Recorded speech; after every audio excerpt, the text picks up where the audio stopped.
Buenas, bienvenidas y bienvenidos a Los retos de la política. Hoy tengo el placer de tener al otro lado a mi colega y amiga Marta Singer de la Universidad Nacional Autónoma de México, la UNAM, de la Facultad de Ciencias Políticas. Bienvenida, Marta. Muchísimas gracias por colaborar en este programa del área de Ciencia Política de la Universidad de Salamanca.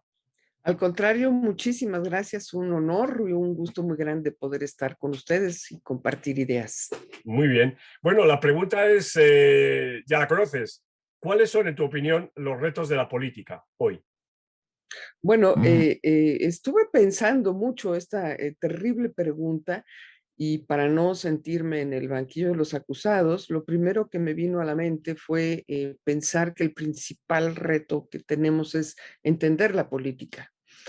Creo que pues a lo largo de los siglos y de los años y sobre todo de los últimos 20, 30 años en el mundo entero, la política ha ganado mucho desprestigio. La gente se aleja de la política, no quiere saber de la política, dicen unos, y al mismo tiempo todos hacemos política. Entonces, el principal asunto, creo yo, está en regresar la política a la virtud, regresar la política al centro del interés de la ciudadanía y de la sociedad en general, de quienes tenemos posibilidad de intervenir en nuestros propios destinos de manera colectiva, ¿no? La política es un asunto que se hace de manera colectiva y es un asunto que tiene que ver con la capacidad que tenemos como seres humanos, como personas que habitamos en colectividades, de decidir qué queremos en nuestro futuro y de evitar que el futuro nos llegue de una manera ordenada por otros, porque yo creo que el Ujú. futuro no nos lo manda nadie, sino que lo vamos haciendo. Entonces, queremos intervenir en el futuro y en ese sentido, la política es nuestra capacidad de hacerlo. Hemos construido mecanismos a lo largo de la historia para que esto sea posible y el que dicen que es el menos malo, no nos consta porque no conocemos otro, es, o a nosotros pues que nos tocó vivir en esta época de la humanidad, conocemos otros solo por las narraciones, por la historia, por los análisis y los estudios. La democracia es el espacio que nos toca construir, ampliar, llevar a mejor puerto para que esa capacidad de hacer en colectivo la hagamos exactamente al interés de esta sociedad que debe de considerarse sobre todo en su heterogeneidad, cuya Ujú. riqueza reside en esa heterogeneidad y desde ahí poder decidir cómo queremos ser, ¿no? Entonces creo que el principal reto de la política es justamente ese, ¿no? Que sea una actividad reconocida por todas, por todos, como nuestra actividad, nuestra capacidad de decidir sobre nuestra colectividad y nuestro quehacer en colectivo, en donde lo colectivo no sea algo impuesto, ajeno, y por lo tanto donde no queremos estar, o ese mundo que decimos es de los políticos a los que les pago por hacer política y donde yo no quiero estar, o el de las políticas públicas que diseñan los gobiernos en su soledad o en Sí. su reunión con los grandes poderes económicos mundiales, ¿no? Donde el gran poder decide y que me son ajenas y frente a las cuales me siento absolutamente separada y por lo tanto mi desvinculación del gobierno crece y mi desinterés en lo que es la vida en colectivo crece y se amplifica el espacio privado, ¿no?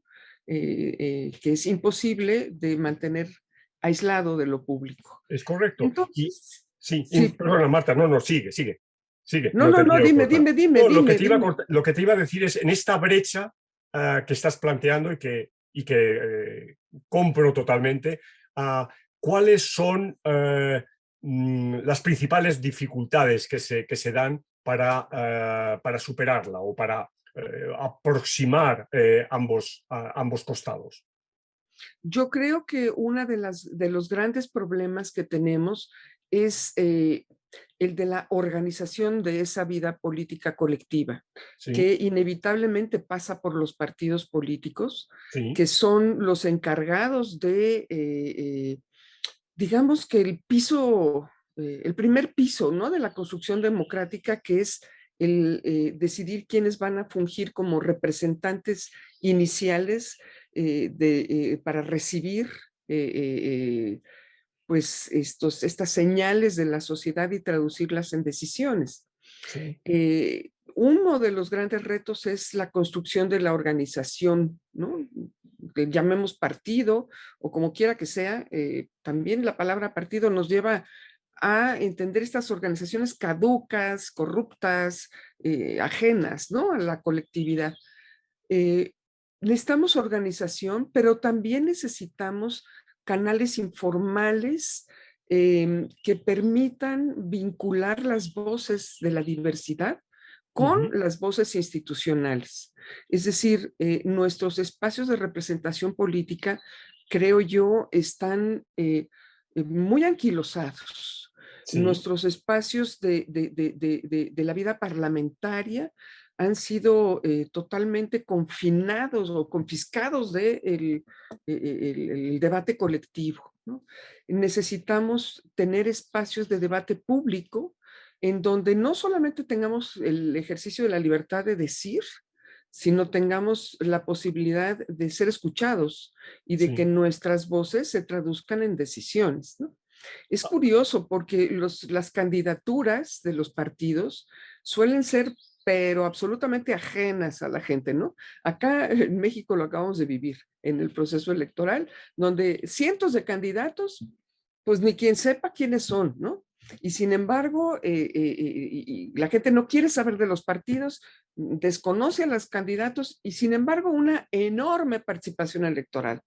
Quiere decir que la gente está ávida de ser escuchada y que lo que nos falta es encontrar la manera de que ese debate de lo público que antes, cuando el demos era chiquitito, se podía dar en una cafetería, ¿no? Sí, O en el recinto parlamentario con los que tenían derecho de hablar. Hoy podamos construir ese espacio público enorme usando los recursos que tenemos a la mano y los que podamos inventar, pero no solo para que nuestras voces estén ahí en un concierto desarticulado, sino en una sinfonía muy armónica, ¿no? Con sí. disonancias y con nuevos tonos, pero intercambiando, ¿no? Eso es Ahora lo que bien, yo creo que Marta, hace falta. ¿no crees que ese demos hoy se encuentra tremendamente fragmentado o incluso muy aislado, muy individualizado, con enormes dificultades para articular respuestas mínimamente cohesionadas, coherentes, de carácter colectivo? Por supuesto que sí, incluso hay quienes han inventado el término de los demoy, ¿no? Ya no dicen que hay un demo, sino miles de demos. Yo creo que siempre ha habido muchos demos, o bueno, o que el demo siempre ha estado hecho de muchos. Eh, eh, el tema es que hubo mucho tiempo donde fue muy cómodo que gobernaran unos y los demás, pues simplemente se pudieron excluir, aislar, ¿no? Y mantener en estas democracias en construcción por la voluntad o por la fuerza ajenos a la vida pública, ¿no? Por comodidad, porque los mínimos de bienestar estuvieron atendidos y entonces se generó en las sociedades ricas esta tendencia a la individualidad y al desencuentro con la vida colectiva y pues que otros se encarguen al fin que a mí no me importa, ni me va ni me viene. Y en las sociedades pobres como la mía, ¿no? Sociedades aisladas por la imposibilidad de formar parte de la vida colectiva porque la democracia era una apariencia, ¿no? Pero Sí, si queremos construir verdaderas democracias y si hay cada vez más espacios o pedazos de sociedades, de núcleos separados unos de los otros, pero que todos quieren tener parte, ¿no? Eso es lo que creo que el mundo actual deja ver de manera muy evidente, ¿no? Con voces que se expresan en espacios no institucionales a lo largo del planeta. Y pues lo vimos en Estados Unidos, sociedad que se suponía que tenía los mejores medios de contacto individuo-gobierno, ¿no? Mi voz la va a escuchar porque le mando la carta al gobernador, y de pronto con la violencia hacia la población negra, ¿no? El caso este del policía que Sí, golpea a otra persona de origen evidentemente humilde bueno, pues la sociedad se levanta indignada, ¿no? sí, La indignación se vuelve parte del mundo colectivo de los movimientos sociales y de la aparición o la visibilización de voces que siempre estuvieron ahí, pero que no eran escuchadas, ¿no? Las mujeres en el mundo como una exigencia no solo de estar presentes, sino de tener una forma de estar presentes distinto, ¿no? No solo que seamos muchas más en los congresos, en los gobiernos, en el mundo de la política y del trabajo en lugares mejores, eso no es suficiente, ¿no? Son voces diversas que quieren ser escuchadas y donde las luchas de las mujeres han sido acompañadas de luchas de otros grupos, ¿no? Que se reconocen bajo la misma diversidad del género, ¿no? No solo de la diversidad o de la equidad sexual de hombres-mujeres, sino de la enorme diferencia que hay en la sociedad, ¿no? De grupos que exigen ser considerados sí. en su especificidad, los grupos indígenas en México, que también han tenido un papel muy importante abriendo brecha para construir nuevos espacios de interlocución. Y sí, muchos demos, o ese gran Sí. demos que tiende a ser reconocido en sus especificidades, De acuerdo. Ahora mismo acabas con de.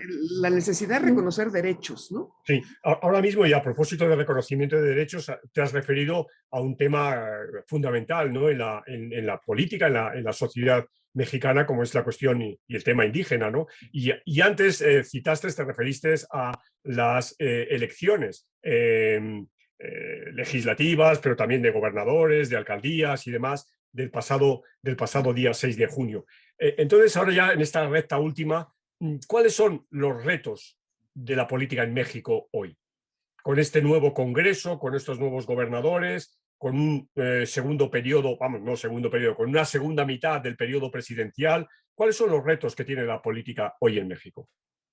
Muchos los compartimos con el resto del mundo. El Sí, primer reto es, yo creo, el de entender que la polarización, que ha sido el mote que ha crecido para caracterizar la vida política mexicana en este sexenio, ¿no? Una sociedad polarizada, ¿no? sí, No nos escandalice, ¿no?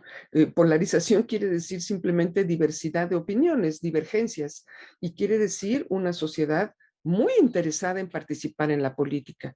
Votó más del 50% de la población, que en elecciones intermedias, como las que acaban de ocurrir, es insólito. Normalmente participaba un 30%. Claro, muchos menos que los que votaron hace 3 años, que fueron casi el 70%, ¿no? claro, Muchísima claro. gente. Eh, Uno de los retos es entonces entender que la política es una actividad positiva a través de la cual intervenimos en las decisiones que nos competen, en donde la exigencia de esta sociedad activa no fue a favor o en contra de unos partidos, sino fue a favor de hacerse escuchar. Nuestros partidos están cambiando.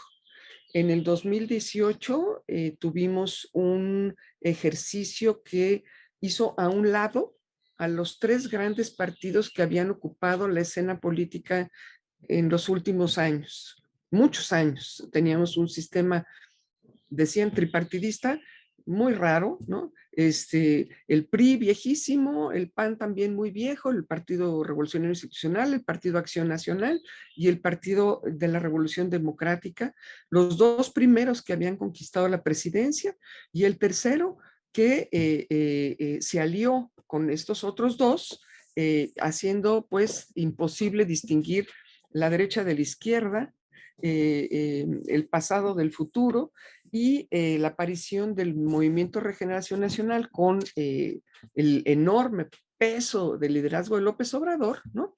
Que arranca haciendo chiquititos a esas otras fuerzas políticas, dejándolos casi en el margen.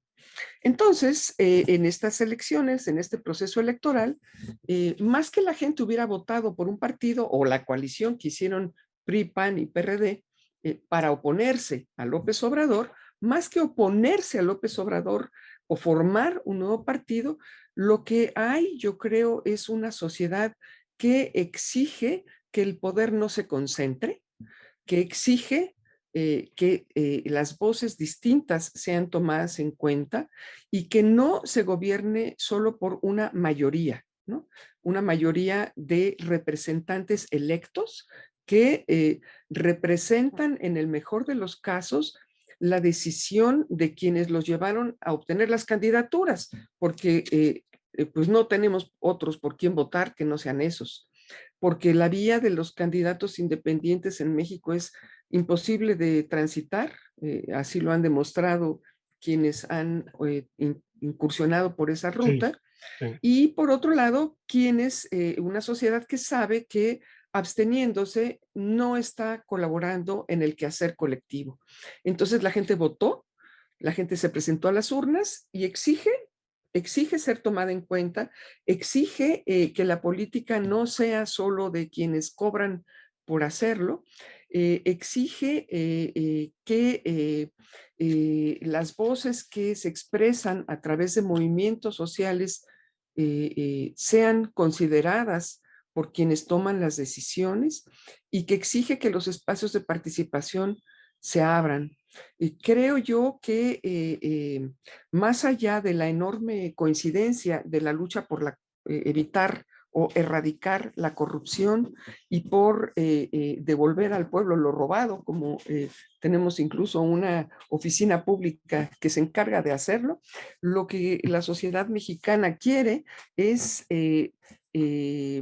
que la construcción de un espacio de equidad o en donde la desigualdad también se erradique, sea un proceso que sea decidido de manera colectiva y en donde los sectores medios que han sido dejados de lado por la actual administración López Obradorista también sean escuchados debido a que de ninguna manera han vivido una situación de privilegio, ¿no? Y que por el contrario, estos sectores medios castigados en esta primer tercio, pues busquen, encuentren los espacios para participar. Por otro lado, los políticos están altamente preocupados de la próxima sucesión presidencial que ya inició desde hace rato y que pondrá en tela de juicio si queremos una sociedad eh, ligada a los intereses de las grandes empresas o una sociedad que, aunque sea más pobre, sea más justa. Ese es el gran dilema en el que nos encontramos. Mucho muchísimas de qué hablar. gracias. Muchísimas gracias, Marta. Con esto ya terminamos. De nuevo, estoy muy contento de haberte tenido en este programa del área de ciencia política y que todo siga bien. Muchísimas gracias, es un placer y pues bueno, dejamos en el tintero millones de cosas, pero pues habrá oportunidad Claro de que sí, conversar más adelante. Muchas seguramente. gracias. Gracias a ti. Adiós.